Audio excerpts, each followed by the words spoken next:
Hello, my brothers and sisters. This is Brother Billy. I wanted to complete my part B on Muhammad being a false prophet.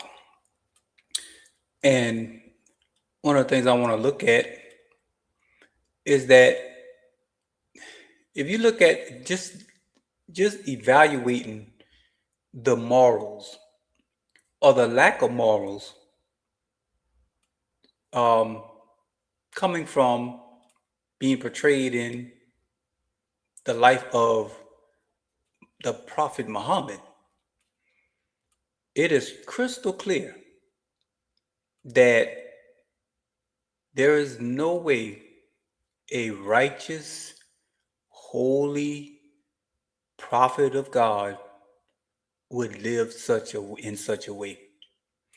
And this is the kicker now, and have the backing of Allah. Now see, you can go to the Bible and point out flaws in prophets that were bona fide prophets, but they had issues. They did things that were not moral. But God did not sanction, God did not put his stamp of approval on any immoral act that a prophet did, anything that a prophet said that was contrary to God. You can never ever find in God putting his stamp of approval on it. They were always rebuked, they were always chastised, they were always corrected. But not in the case of the Prophet Muhammad. In the case of the Prophet Muhammad, Allah sanctions Muhammad's immoral behavior. That's the big difference right there. That is the big difference. That Muhammad can't possibly be a prophet of the God of the Bible. Because the God of the Bible never ever sanctioned immoral behavior. Not even coming from his prophets, not coming from saints, not coming from the apostles. Everybody got checked who stepped out of line. Not in the case of the Prophet Muhammad. So that's what we want to look at. Just to prove to you and show you, don't let nobody fool you and let you and cause you to even, for even a split second, believe this man was a prophet of God. He was a prophet. He was just a false one. He was a prophet, a false prophet. So now let's start with this. Let's start. I got one clip, and then I got a couple of. Then we're gonna kind of look at some of the examples that is stated in this particular clip. But let's start with this right here. Looking at the life of the Prophet Muhammad. This is what the Quran. This is what is stated about Muhammad. Muhammad is the best example for all mankind. That's what you will find written. That's what you will find stated about the Prophet Muhammad. He is the best example for all mankind and for all times. Not just back there when he existed. No, for all mankind, for all time. Muhammad is the best example.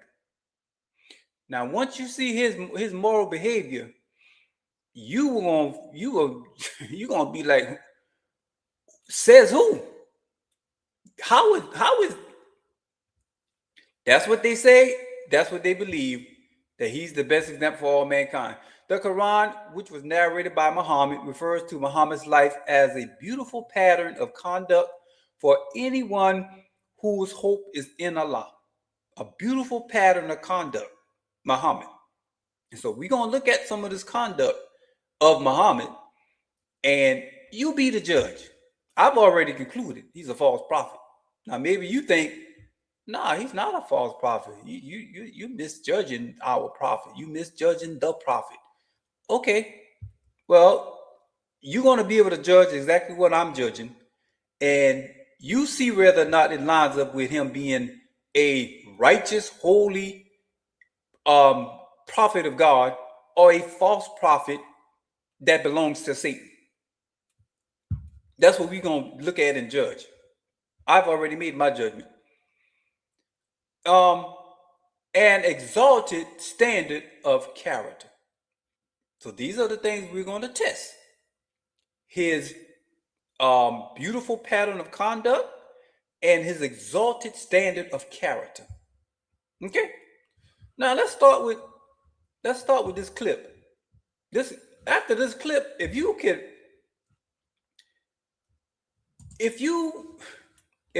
can just be honest after verify, trust but verify. You're gonna have to go back, some of you, and verify whether or not these claims, these things that are stated, is true.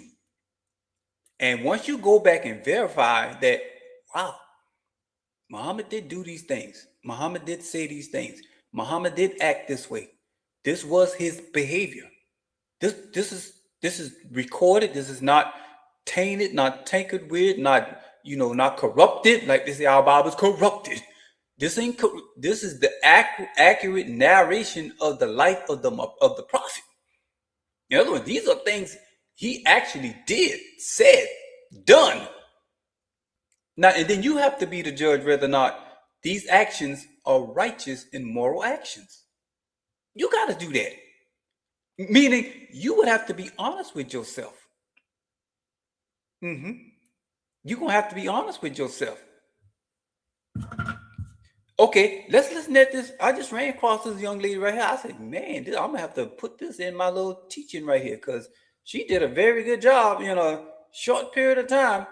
I think she got like 11 examples or 11 proofs why Muhammad can't be a prophet. She doesn't go into much detail, but she just states facts. Everything she's about to state is a fact about the life of the prophet. And we're going to look at a few of them in a little bit more in depth, just a little bit. All right, let's listen. I'm going to prove to you exactly why Muhammad was not a prophet of God, using only Islamic sources. Number 1, the Quran and Hadith say so. Here the Quran says that had the messenger made up something in our name, we would have certainly seized him by his right hand, then severed his aorta. Here Allah is speaking in this passage, and he says that if Muhammad had made up fabrications about revelations, then Allah himself would be the one to judge Muhammad and unalive him. Now let's look at what happened to Muhammad and how he died. Muhammad is speaking to Aisha concerning poisoned food that he ate. He says, I still feel the pain caused by the food I ate, and at this time I feel as if my aorta is being cut from that poison. Number 2, Muhammad received his revelations from a demon, not an angel of God.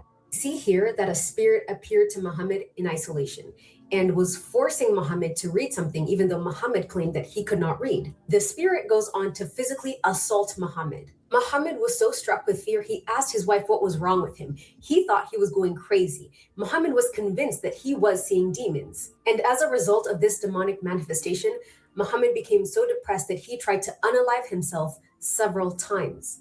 Number 3. Let's just hear a couple of the arguments or the statements of facts that the young lady is making. These are statements of facts. Muhammad received a revelation in a cave, alone, by himself, no one to verify his claim about what he saw, what he heard, no validation. The Bible says out of the mouth of 2 or 3 witnesses, let every word be established. You can't have, the word of God is of no private interpretation. So that's already a strike. I mean, that's just a strike from you coming and telling people God came to you and told you X, Y, and Z, and there is no witnesses, no proof, no evidence. And by the way, it contradicts all of the previous prophets that came before you. Duh.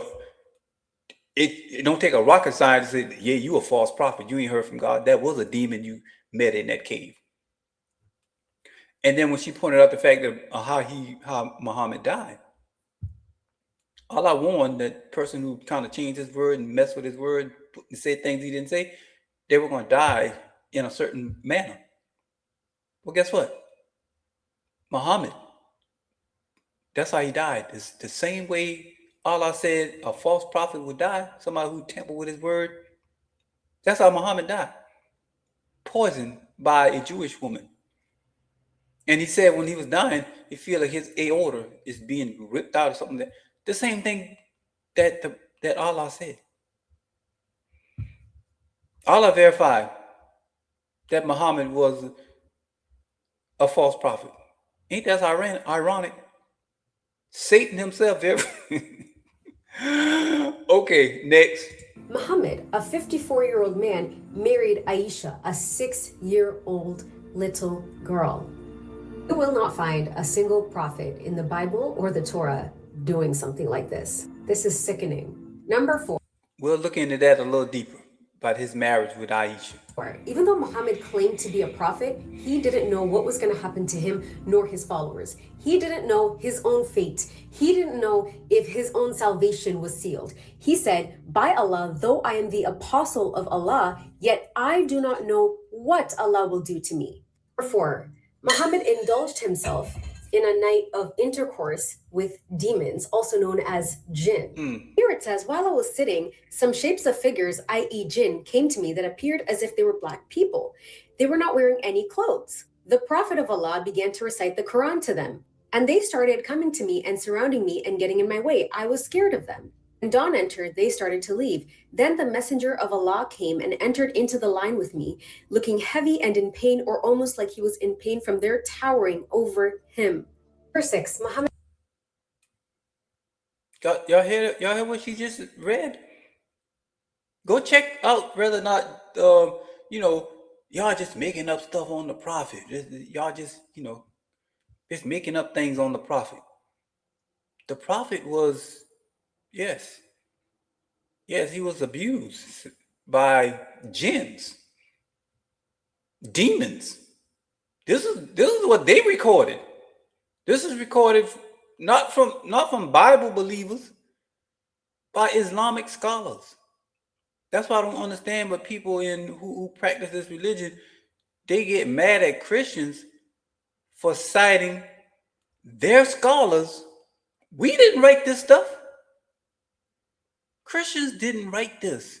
Christians did not write the Quran. We Christians just cite what y'all scholars wrote down about your prophet. And then y'all get mad at us and say we hateful and we disrespecting. How was that disrespecting your religion? That's what y'all told us about your religion. We didn't tell y'all this. Y'all told us that Muhammad married a 6-year-old, had intercourse with her at night. That's what y'all tell us. Then we bring it up. We disrespecting your prophet. What's wrong with you? Y'all told us this. Don't get mad at us. We just get mad at your scholars. Get mad at your prophet for being immoral, for practicing immoral behavior and claiming to be a prophet of God. Muhammad said that if you don't sin, Allah will unalive you and replace you with someone who does sin. Number 7, Muhammad said if you oversleep, Satan will urinate in your ears. Number 8, Muhammad said that after you eat, you should get someone else to lick your hands. Number 9, in paradise, Muhammad said each man will get 72 virgins and a permanent erection. Number let me let her finish 10, up. Muhammad said camel urine is good medicine. Number 11, Muhammad's clothes were frequently soiled in semen. His wife Aisha used to wash it off, and when he would go for prayers, the stains were still visible. There are so many more. I just don't have the time to go through them all, but you guys let me know in the comments what you think of all this. Okay, you heard the young lady? Now you got to go back and check out what she's saying. Trust but verify. Check out, make sure these claims are true. And I can tell you right now, everything the lady said, it's factual according to the Quran, according to the Hadiths. These things are factual. Now, 2 things in particular she just said at the end. One of them was about the 72 virgins. I think it's 72 virgins you get in heaven, Jannah. These are the things you're going to get.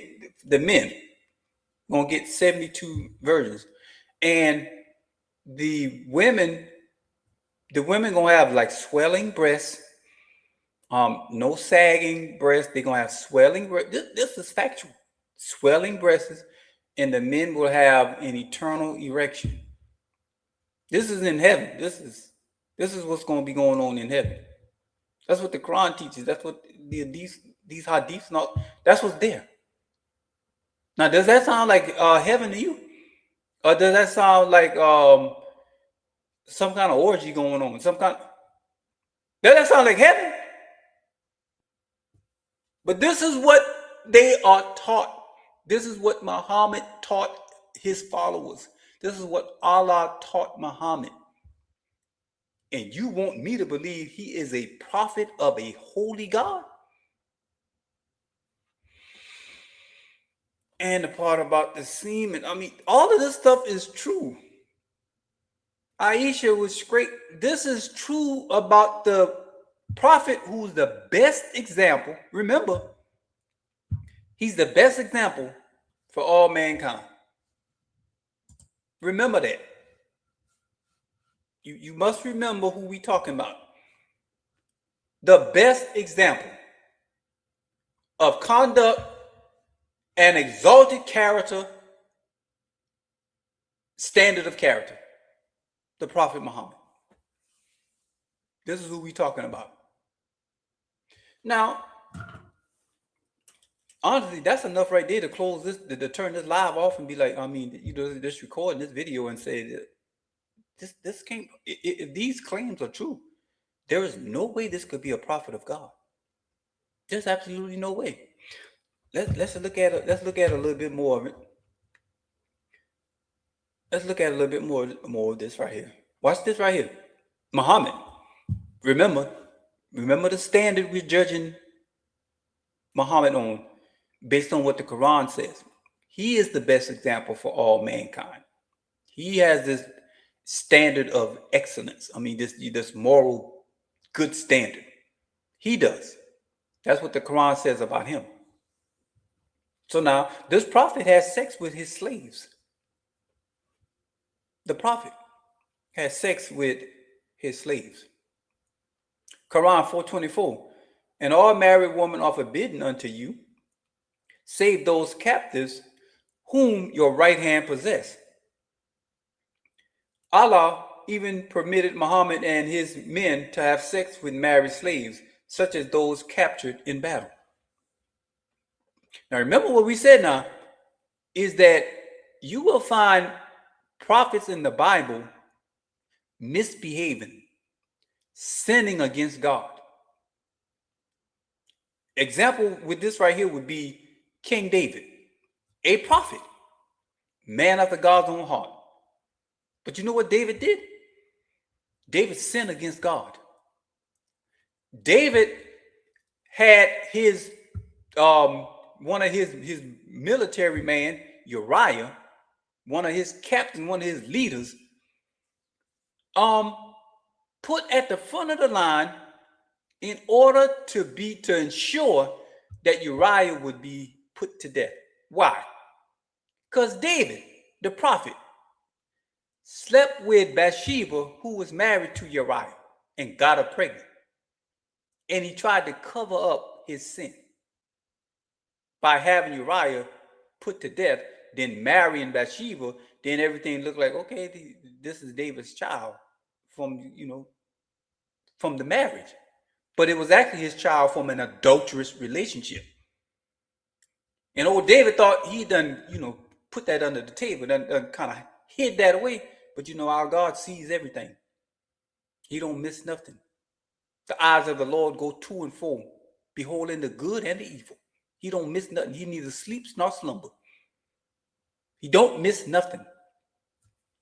And he saw what David did. And unlike Allah, who sanctions and give the okay for Muhammad to sleep with his slaves and his men, to sleep with them whom his right hand possessed, the God of the Bible reprimands David in the harshest way possible, except taking his life, which was the penalty of the sin he committed. But God did not sanction, God did not okay, the God of the Bible did not okay his behavior.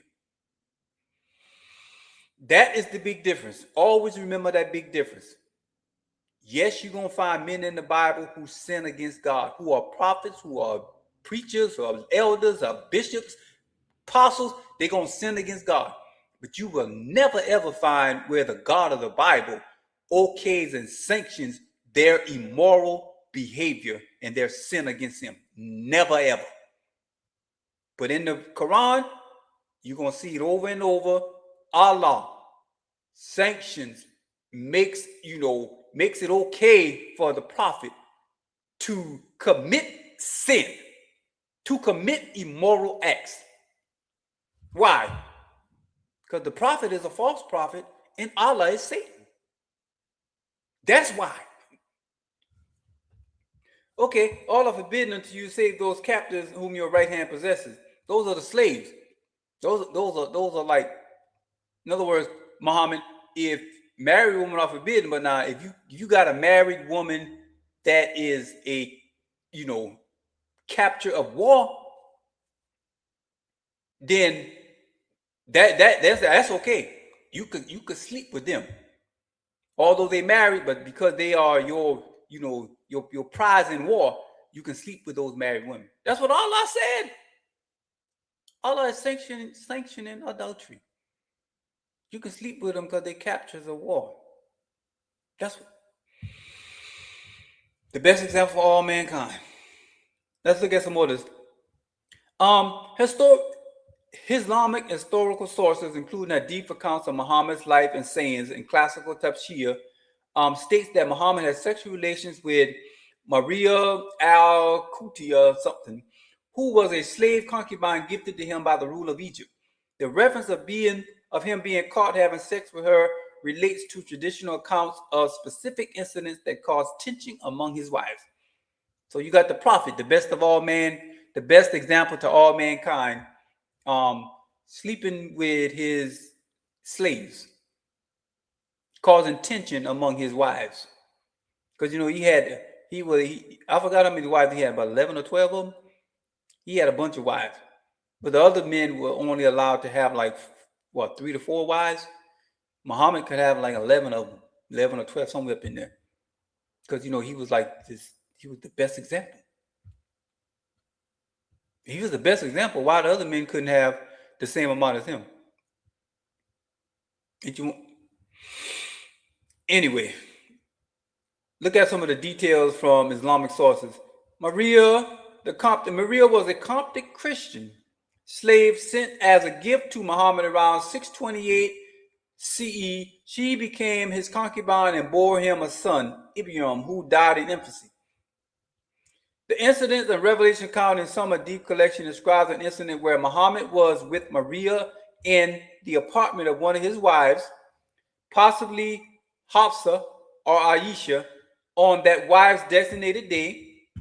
The wives confronted him, and in response, he initially vowed to abstain from her. So Muhammad got caught cheating. The prophet, with the best example to all mankind, got caught cheating on his wife, and he promised he would abstain from that adulterous relationship with his sex slave. Okay, and so subsequently, watch this. Verses of the Quran 66 1-4 were revealed, which, according to many classical exegetes, reprimanded the wives for their jealousy and released Muhammad from his self-imposed restriction. You see that? Essentially affirming his right to have a relationship with his concubine. You see that? After Muhammad got caught by his wives sleeping with the slave, then here come Allah to the rescue. Watch this now. Allah doesn't come and reprimand Muhammad for an adulterous relationship, for cheating on his wife. That ain't what Allah did. Allah shows up and reprimands the wives for confronting the prophet. You cannot make this stuff up. Allah reprimands not Muhammad for committing adultery, but he reprimands the wives. The verse comes up and reveals that you don't watch this. Reprimand the wives for their jealousy and release Muhammad from his self-imposed restriction. In other words, you ain't got to restrain yourself. This is what Allah is telling the prophet. You don't have to restrain yourself.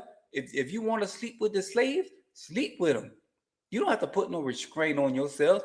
Who and look into the wives, who are y'all to put a restraint on him?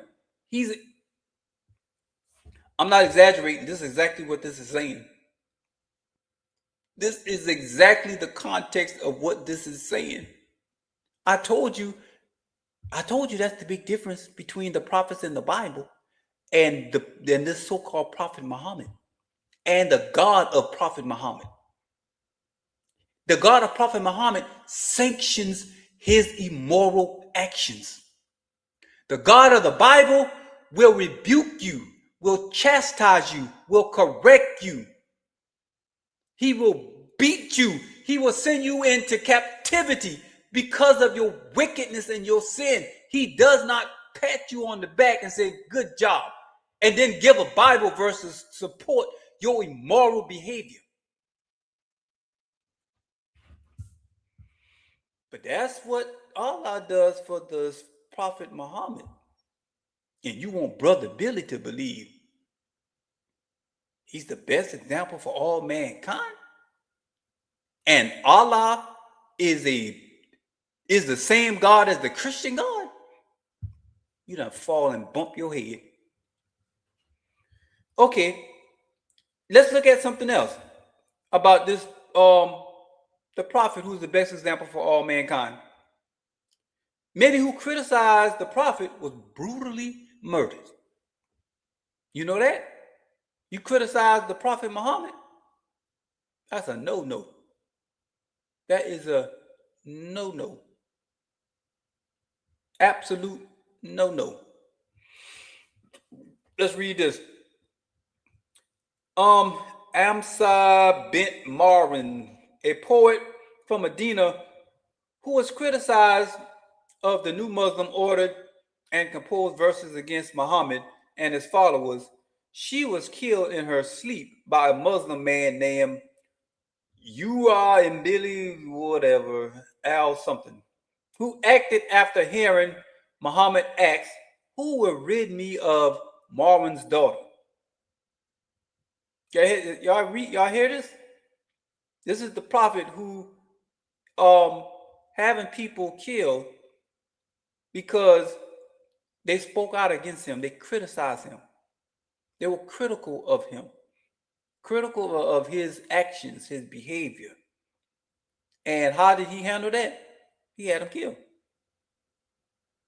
The prophet from God, the best example for all mankind.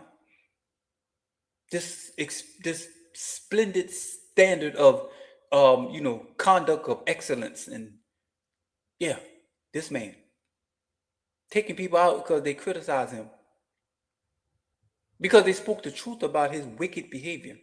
He had them killed. Abu Akfar, an elderly Jewish poet who was composed of satirical verses against Muhammad, he was assassinated by a follower of Muhammad, Salum by LB something, after Muhammad reportedly asked who will deal with him. Get it? He had satirical. Just kind of making jokes about Muhammad, about the prophet. And what happened? Muhammad had him killed, taken out. Kir bin Al something, a prominent Jewish leader and poet who, after the Battle of Bar, went to Mecca to mourn the Karish, dead, and composed insulting Muhammad insulting poetry about Muslim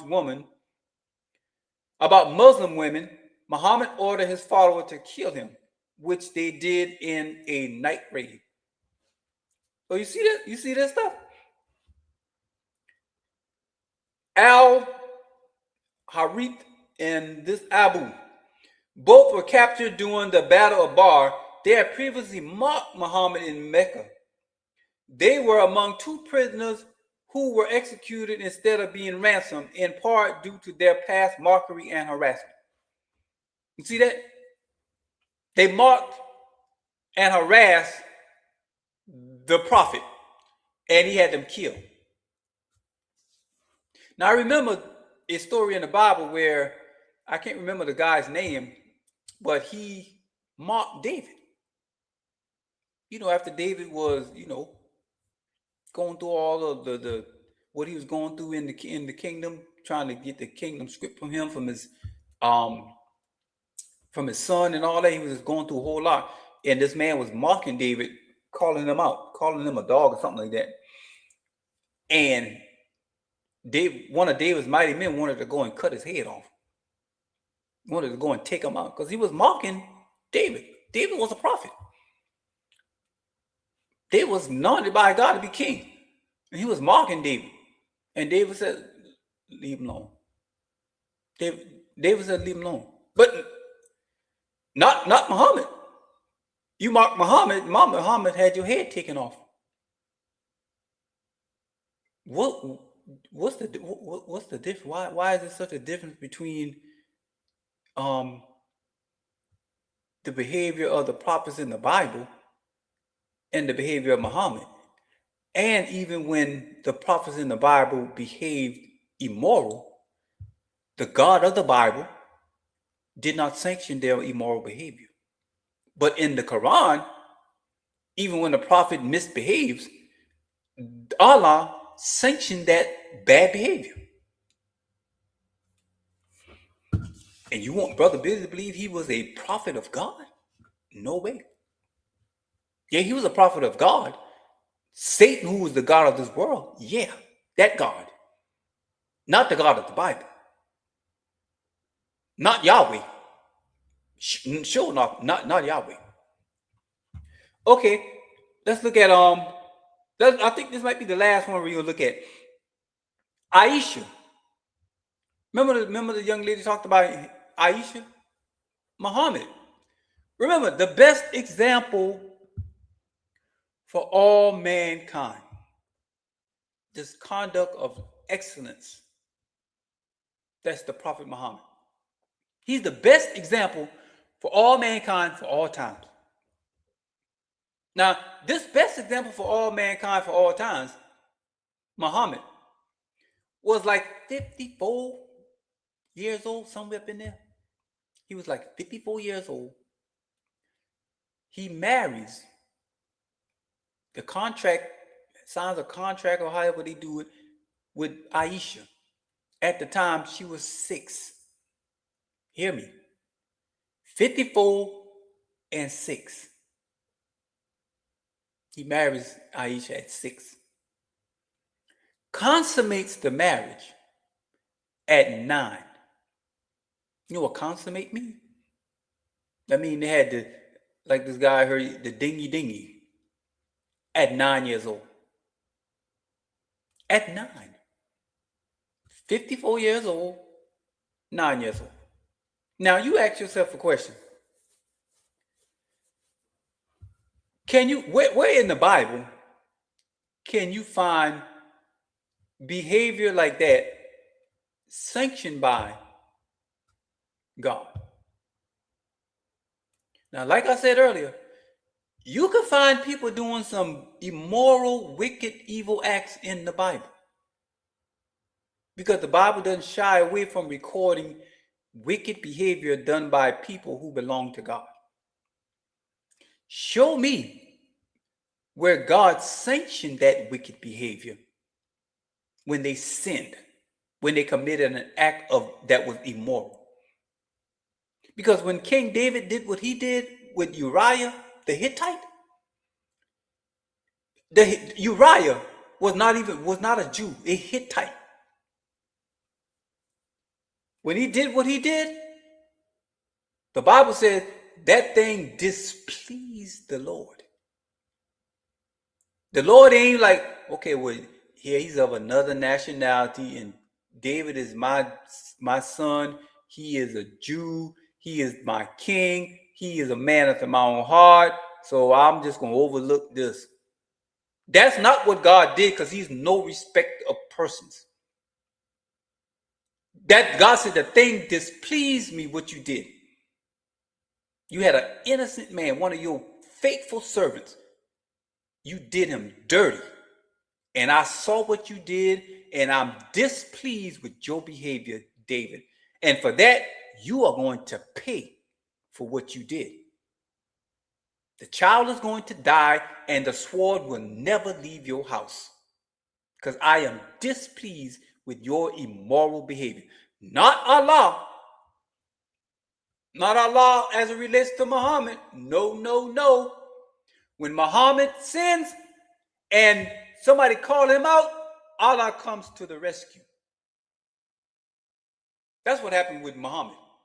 He sins, Allah comes to the rescue. Get caught in adultery, Allah don't come and rebuke Muhammad. He comes and rebukes the wives. Now let's look at a little bit about this marriage, narrated by Aisha. Allah's apostle said to me, you were shown to me twice in my dream before I married you. He was shown twice in a dream. Who shows us, if you're a prophet, who will show you things in your dream about what's to come? Especially if you're a prophet. And especially if this thing comes to pass, that would be God, right? So in other words, would it be fair to say Allah was the one that showed Muhammad Aisha? Mind you, now Aisha is 6 years old.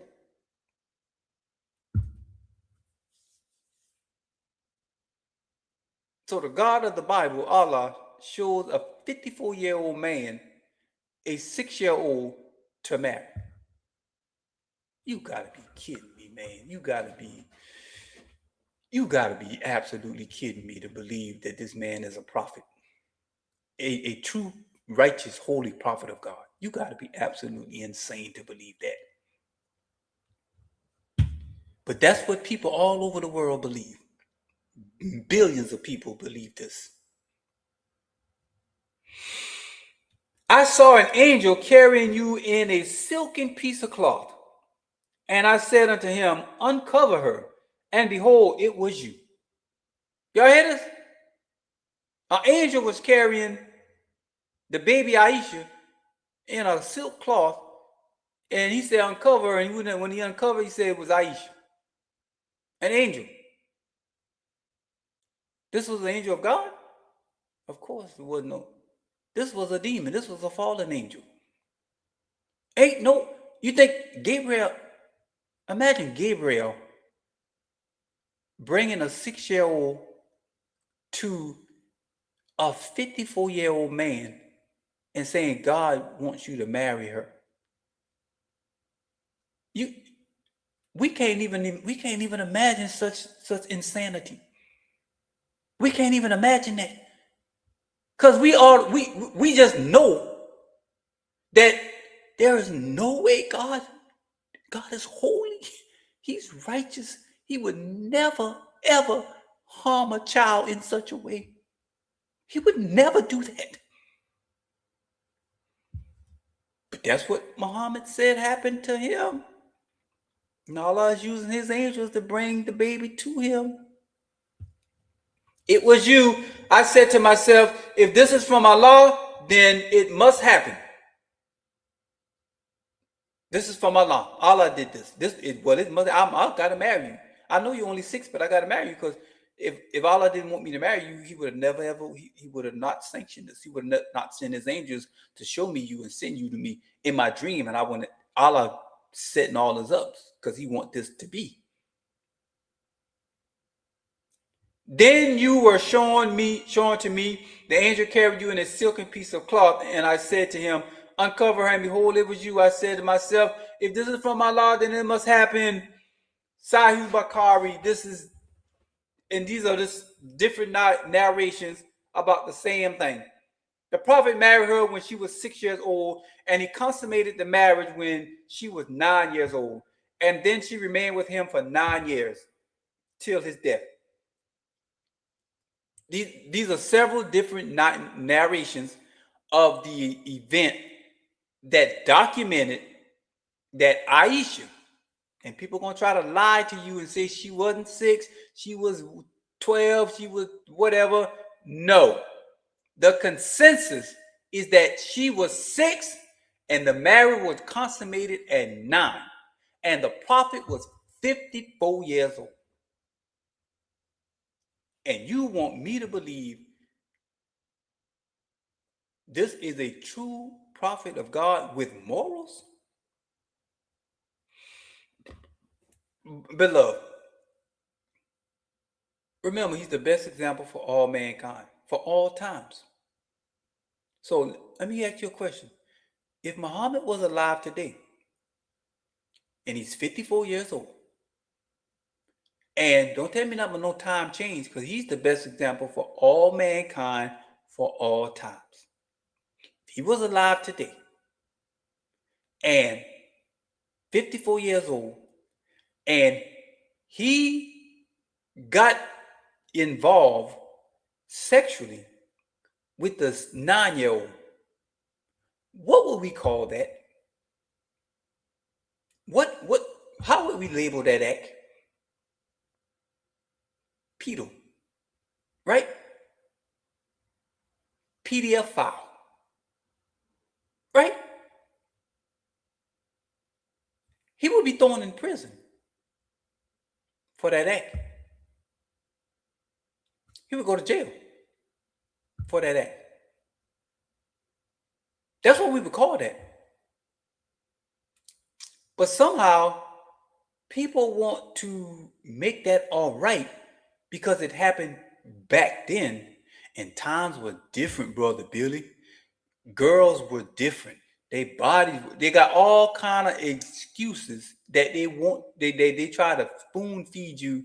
There's no way you can clean that up and make that right.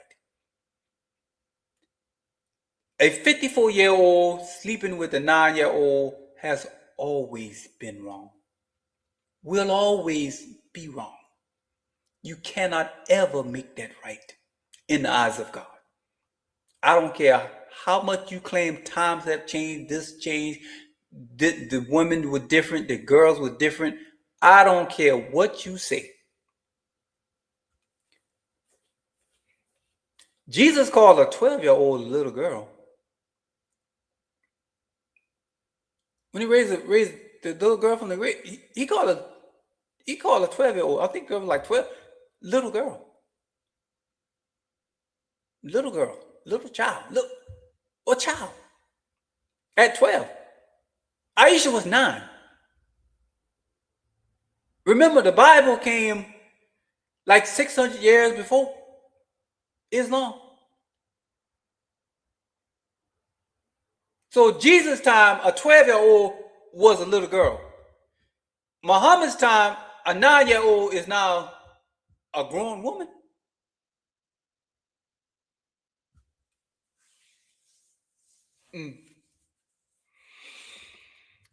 Ah, boy. I mean, y'all gonna have some answering to do to God for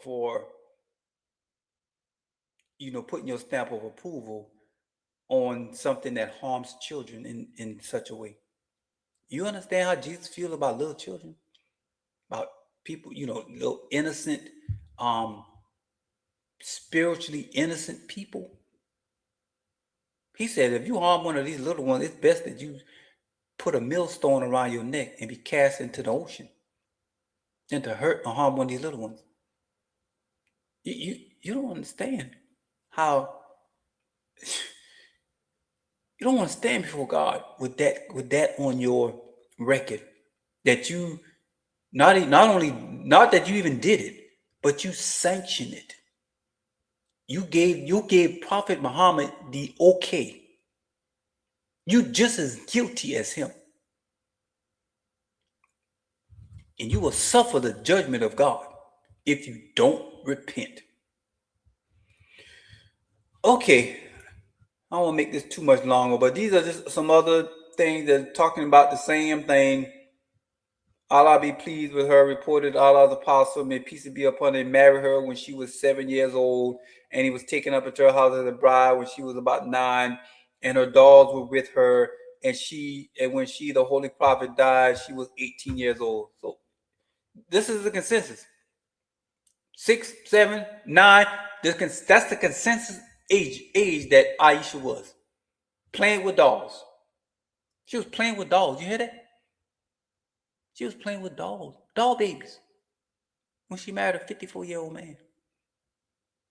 And consummated the marriage at 9. Oh boy. So I mean, we can pretty much I can end it right there. I mean, it's so much more as it relates to the life of the Prophet Muhammad. But we can kind of stop right there. And if you just look into what we have talked about so far, and you verify these claims, you verify not from Islamic sources, Sahih Muslim, Sahih Bukhari, these Muslim scholars, and see what they say about these claims. And once you see that these things are true, God's gonna hold you responsible. You're gonna be held responsible. You're gonna be held responsible for sanctioning this, for thinking this is okay, for even calling this man a true prophet of God. That's an insult to God himself. God is holy. That's an insult to the God of the Bible. He's a holy God. He's a righteous God. He deals with sin.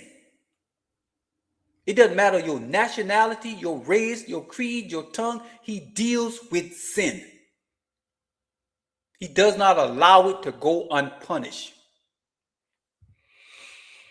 And the life of the Prophet Muhammad was wicked, was immoral, was not of God.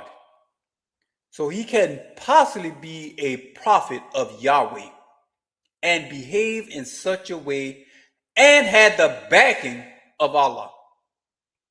There's no way, brothers and sisters, Muhammad can be a true prophet of God. Do your homework. Look in it further. Once you know the truth shall make you free. Once you're free, walk in that freedom. Y'all be blessed. See you again the next time. Hit the like and subscribe button. Brother Billy will talk with you again the next time. God bless you.